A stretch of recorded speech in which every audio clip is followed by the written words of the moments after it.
हरे कृष्णा। नमो ओम विष्णुपादाय कृष्ण पृष्ठाय भूतले श्रीमते भक्ति वेदांता स्वामिनिति नामिने। हरे कृष्ण कृष्ण कृष्ण हरे हरे, हरे राम राम राम हरे हरे। श्री ऐसी भक्ति वेदांत स्वामी प्रभुपाद की जय। आचार्य महात्मा गांधी जी की जय। भगवद गीता 2020 में आपका स्वागत है। श्लोक संख्या आज की है 9वें अध्याय का 15वां श्लोक। भगवान कल तक हमें बता रहे थे कि जो दैवी प्रकृति से विभूषित उनके भक्त हैं उनका कैसा व्यवहार होता है। उसी के संबंध में भगवान ने 9वें अध्याय के 14वें श्लोक में बताया, सततम कीर्तयन्तो माम यतन्तश्च दृढ़व्रताः नमस्यन्तश्च मां भक्त्या नित्ययुक्ता उपासते।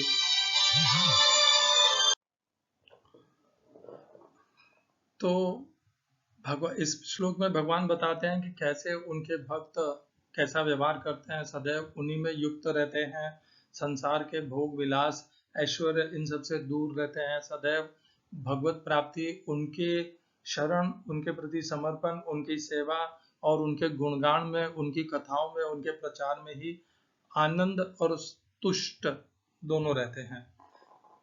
हमने इस श्लोक को जोड़ा था 10वें अध्याय के 9वें श्लोक से और 18वें अध्याय के 65वें श्लोक से, जहां पर भगवान ने कहा था, मन मना भव मद्भक्त मद्याजिमाम नमस्कुरु मां में वैश्यसि सत्यम ते प्रति जाने प्रियोसी में।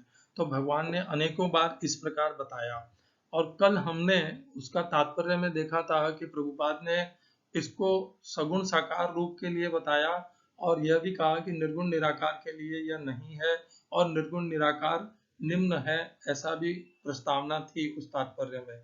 ये प्रस्तावना उचित नहीं है।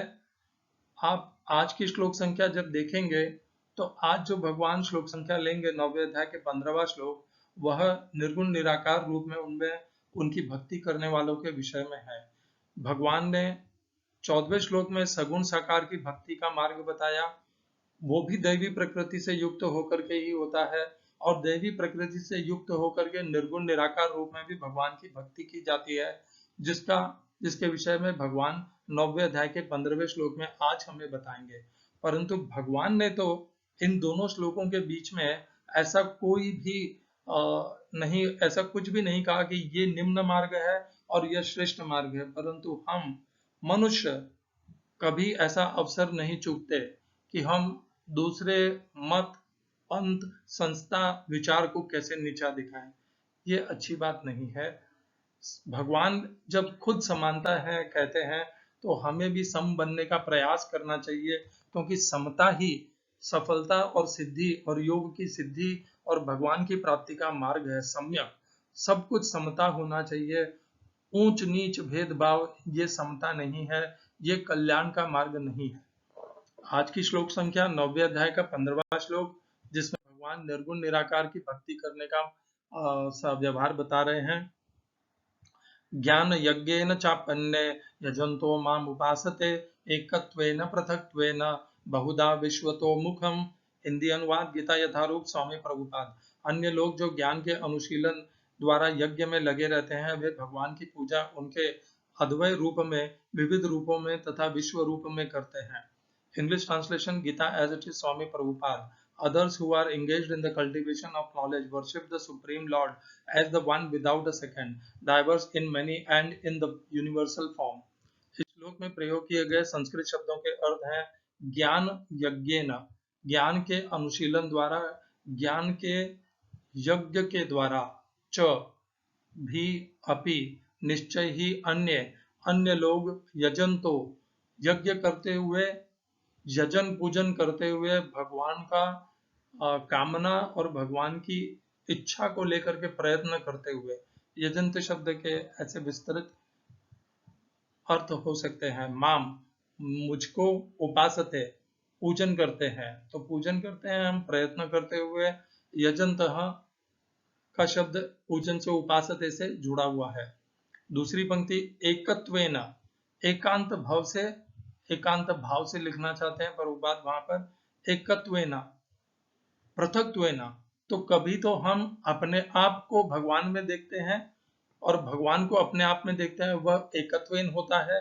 पृथक्त्वेन हम बाकी सब को भगवान में देखते हैं और भगवान को बाकी सब में देखते हैं, वह पृथक्त्वेन होता है द्वैत भाव से, बहुधा अनेक प्रकार से, विश्वतो मुखम विश्व रूप में।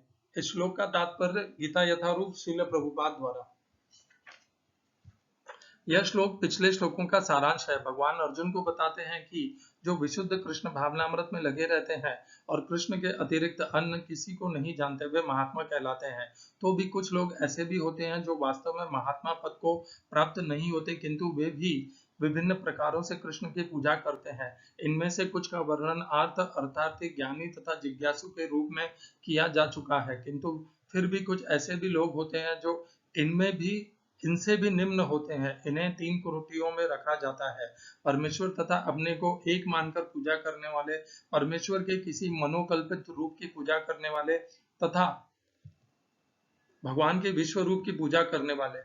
इनमें से सब में सबसे अधम वे हैं जो अपने आप को अद्वैतवादी मानकर अपनी पूजा परमेश्वर के रूप में करते हैं, और इन्हीं का प्राधान्य भी है। ऐसे लोग अपने को परमेश्वर मानते हैं और इस मानसिकता के कारण वे अपनी पूजा आप करते हैं।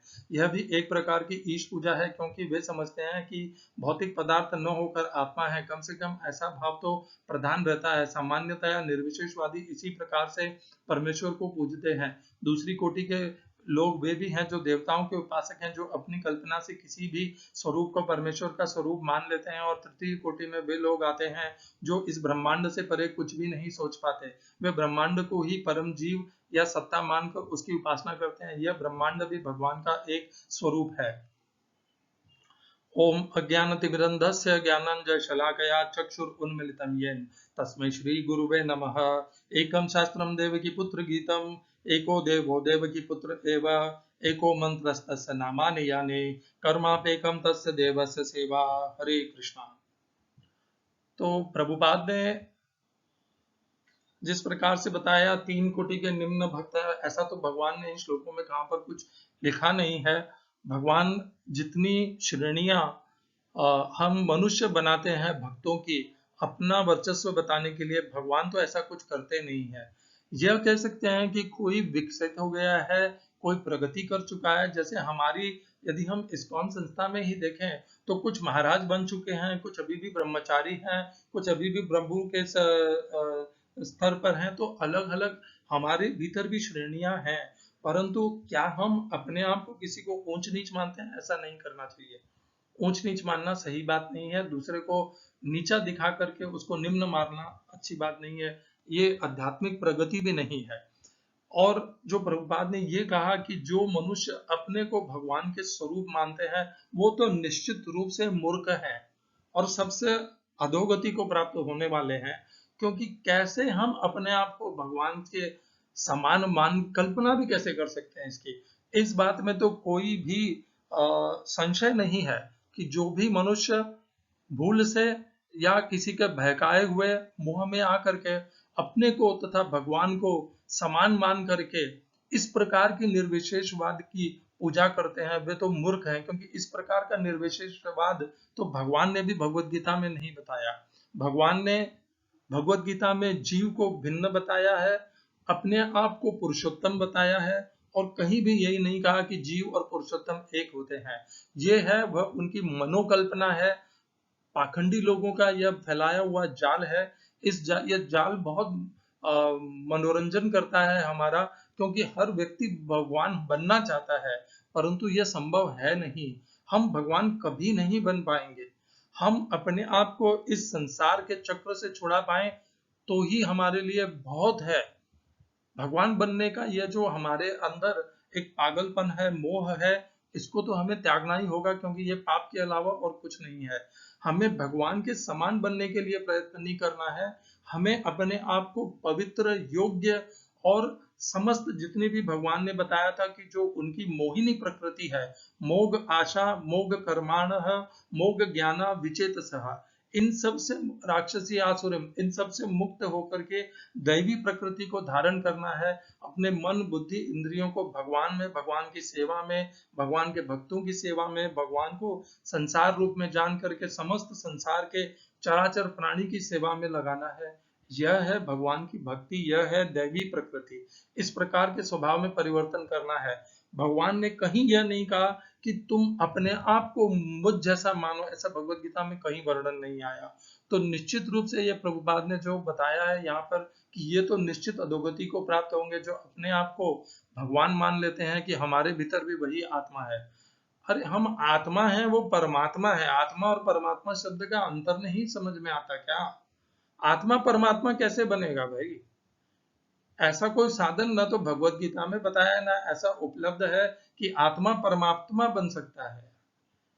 ऐसा होता तो ये सभी परमात्मा बन जाएंगे, फिर तो वो संभव है नहीं। तो भगवान प्रभुपाद ने वो तो बहुत अच्छा बताया। ये जो श्लोक है ये विशेष करके जो निर्गुण निराकार के उपासक हैं उनके विषय में है। तो जो निर्गुण निराकार के उपासक हैं वे ज्ञान यज्ञ न, वे ज्ञान के माध्यम से भगवान की उपासना करते हैं। वे ज्ञान के माध्यम से भगवान को जानने का प्रयत्न करते हैं, प्रयास करते हैं। भगवान को ज्ञानी भक्तों से कोई भी बैर नहीं है। भगवान ज्ञानी भक्तों को निम्न मानते भी नहीं है। जो प्रभुपाद ने चार प्रकार के भक्त कहा, चतुर्विधा भजन्ते माम जना सुकृति नोर्जुन, ये सब सुकृति करने वाले हैं। आर्तो जिज्ञासुर अर्थार्थी ज्ञानी च भरतर्षभ, तेषाम ज्ञानी नित्य युक्त एक भक्तिर विशिष्यते प्रियो ही ज्ञानी नोत्यर्थम अहम सच मम प्रिय है। भगवान कहते हैं कि ज्ञानी मुझे सबसे ज्यादा प्रिय है। ये भगवान की वाणी है, मेरे बनाए हुए श्लोक नहीं है। तो हम भगवान की वाणी को हमें झुटला करके ज्ञानियों को नीचा नहीं दिखाना चाहिए। जब भी हमें अवसर मिले हम ज्ञानियों को प्रताड़ित करना शुरू कर दें, ये कैसा हमारे अंदर एक मोह आ गया है कि ज्ञानियों को चलो प्रताड़ित करते हैं, फिर मौका अवसर प्राप्त हो गया। ज्ञान यज्ञ, तो भगवान मान जानते हैं कि ज्ञानी भक्त भी होते हैं और ज्ञानी भक्त भी, हम भी ज्ञानी हैं, हम कैसे अज्ञानी हैं? भगवान कहते हैं जो भी यह मानता है वासुदेव सर्वम इति स महात्मा सुदुर्लभ है। जो भी मानता है, हम तो वैष्णव जो भगवान को सगुण सगुण साकार रूप में मानते हैं, हम भी यही मानते हैं कि भगवान वासुदेव सर्वम इति, सब सर्वत्र भगवान है। हम ये थोड़ी ना मानते हैं कि भगवान केवल अर्चा विग्रह में और बाहर भगवान नहीं है। हम भी मानते हैं कि हमारे चारों तरफ भीतर बाहर सब कुछ भगवान से व्याप्त है।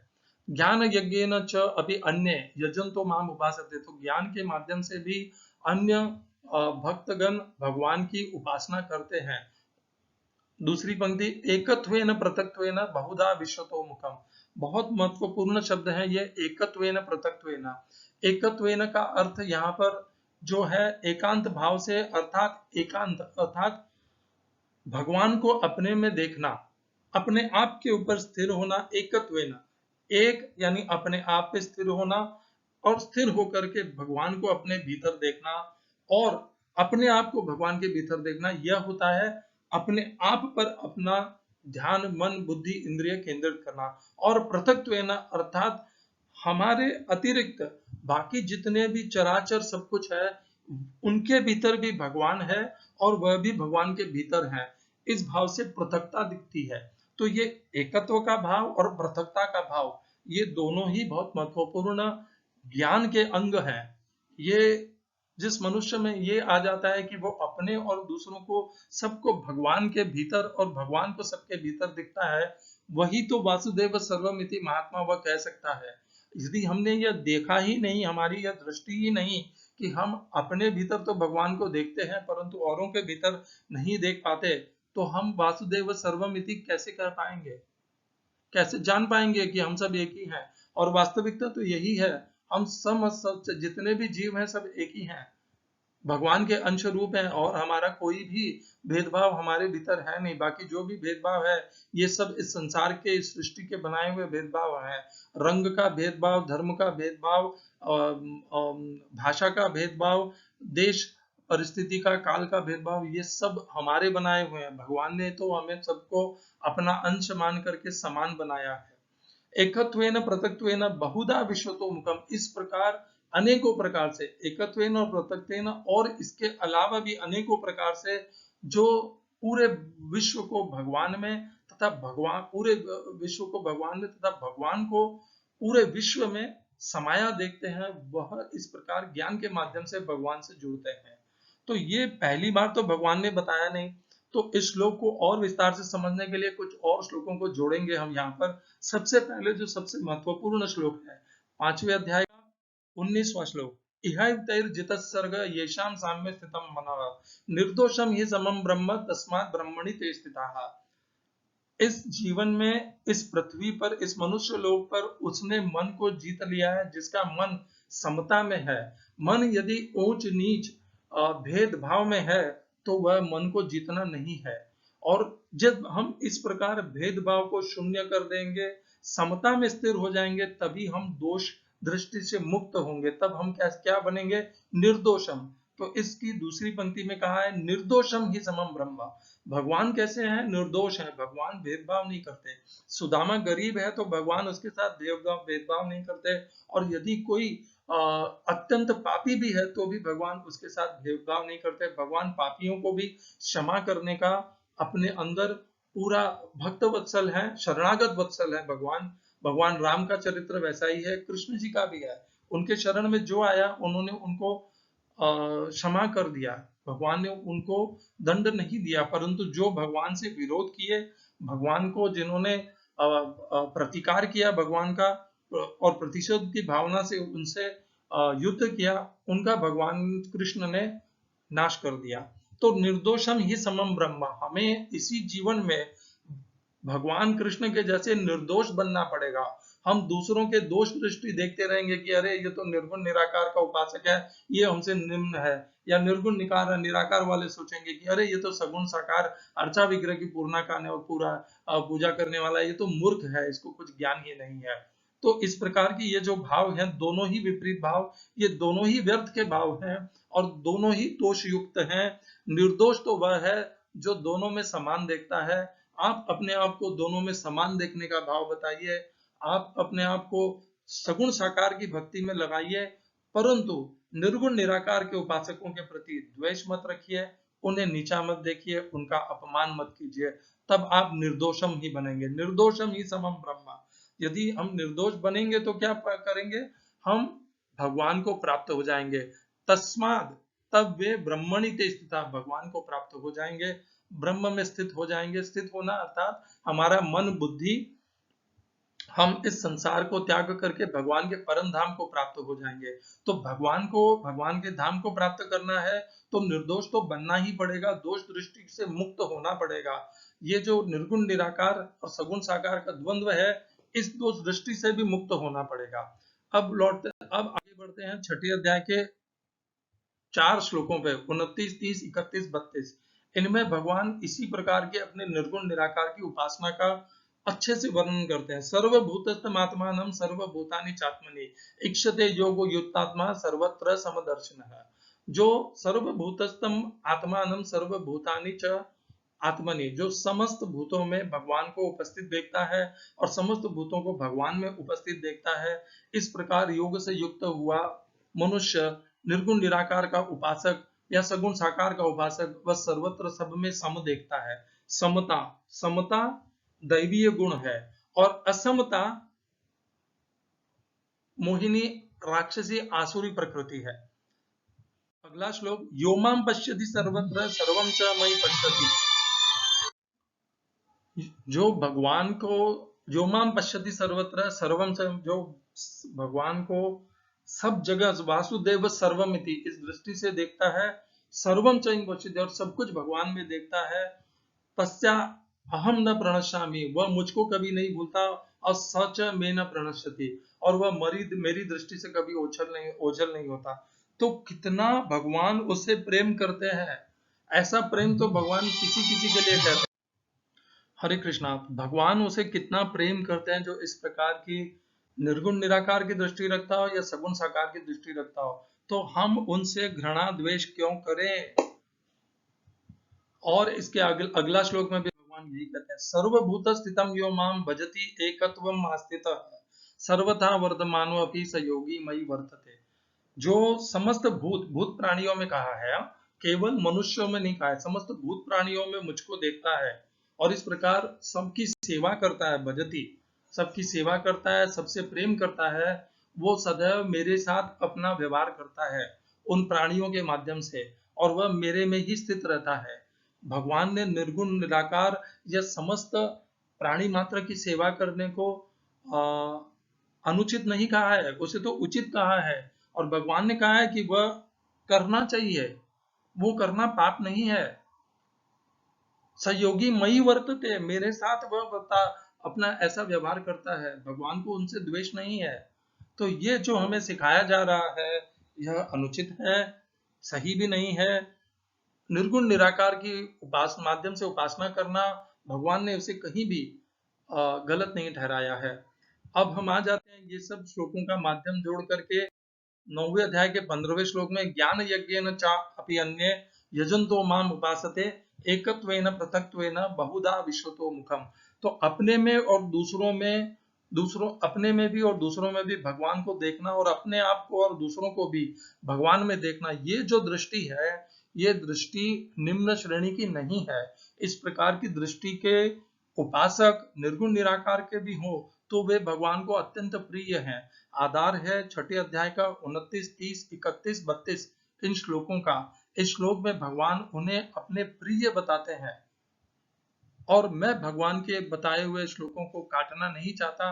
भगवान कह रहे हैं निर्दोषम ही समम बनना चाहिए, मैं दोष दृष्टि से मुक्त हो जाइए, निर्गुण निराकार के प्रति हीन भावना मत रखिए और न सगुण साकार के प्रति रखिए। पूरी भगवत गीता में ऐसा एक भी श्लोक नहीं है जहां पर भगवान ने या तो निर्गुण निराकार को सगुण साकार से नीचा कहा हो या सगुण साकार को निर्गुण निराकार से नीचा कहा हो। ये अवश्य कहा है भगवान ने कि मनुष्य के लिए, क्योंकि हम देहधारी हैं, तो हमारे लिए सगुण साकार के मार्ग से भक्ति करना सरल है, हमारी मन बुद्धि के अनुकूल है, क्योंकि हम निर्गुण निराकार अव्यक्तों को नहीं समझ पाएंगे, उसके प्रति अपना भाव को जागृत नहीं कर पाएंगे। ये भगवान ने कारण स्पष्ट वर्णन किया है 12वें अध्याय के 5वें 6ठे श्लोक में। सब हरे कृष्णा। श्रील एसी भक्ति वेदांत स्वामी प्रभुपाद की जय। भगवान ने राक्षसी मोहिनी प्रकृति के धारण करके कैसा व्यवहार करते हैं वह बता दिया, दैवी प्रकृति को धारण करके भक्त कैसा, मनुष्य कैसा व्यवहार करते हैं वह बता दिया, निर्गुण निराकार वाले कैसा करते हैं वह बता दिया, सगुण साकार वाले कैसे करते हैं वह भी बता दिया। सब कुछ स्पष्ट कर दिया। हमें मोहिनी प्रकृति को त्याग करके दैवी प्रकृति को धारण करना है, या तो सगुण साकार की उपासना करना है या निर्गुण निराकार के मार्ग से करना है। जुड़ना भगवान से है, प्राप्त भगवान को करना है, लक्ष्य उद्देश्य भगवान है और भगवान का परम धाम है। अपने आप को निर्दोष बनाना है, पवित्र बनाना है, योग्य बनाना है कि भगवान गर्व से कह सके देखो ये मेरा भक्त है। हरे कृष्णा।